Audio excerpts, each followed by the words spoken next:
হোলি প্রতি বছরের মতো এবারও কিন্তু চলেই এলো দেখতে দেখতে 2026-এর আজ 4th মার্চ, যেখানে আমরা কিন্তু সবাই এই হোলি সেলিব্রেট করছিলাম। কেউ কেউ আবার 3rd মার্চও করেছে।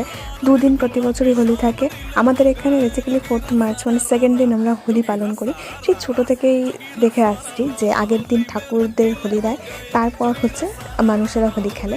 তো সেইভাবেই আজকে আমরা 4th মার্চ আর কি হোলি সেলিব্রেট করছিলাম এবং টোটালি ফান, দেখতে পাচ্ছ টোটালি ফান হয়েছে।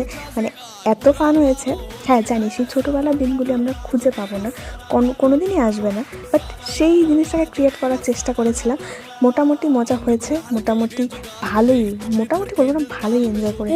জানি ভিডিওটা আসতে অনেকটাই লেট হয়ে গেছে, তো আজ আমি আপলোড করলাম, বাট বিশ্বাস করো সেদিনের মজাটার মতো না সত্যি এই দিনগুলো হয়তো আর ফিরে পাওয়া যায় না। মানে যেদিন যায় সেদিন আর ফিরে পাওয়া যায় না, যেরকম আমার ছোটোবেলাতে হতো সেই দিনগুলো কিন্তু আমরা সেইভাবে যে হোলি খেলতাম সেটা কিন্তু আর কখনো ফিরে পাই না। বাট ক্রিয়েট করার চেষ্টা করি, বাট অতটাও হয় না। তো সেভাবেই আর কি না জেনে বুঝে উল্টো পাল্টা হোলি যাকে বলে আমরা এই কজন মিলেই খেলছিলাম, বিকজ আরও যারা ছিল তারা বাইরে গেছিলো।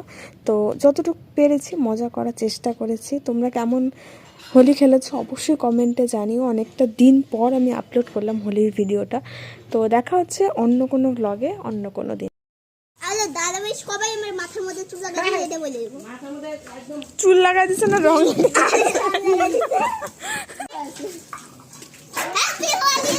2026-এর হোলিটা তো দারুণভাবে সেলিব্রেট করলাম। জানি না 2027-এর হোলিটা কীভাবে কাটাবো, বাট যাই হোক খুব মিস করবো।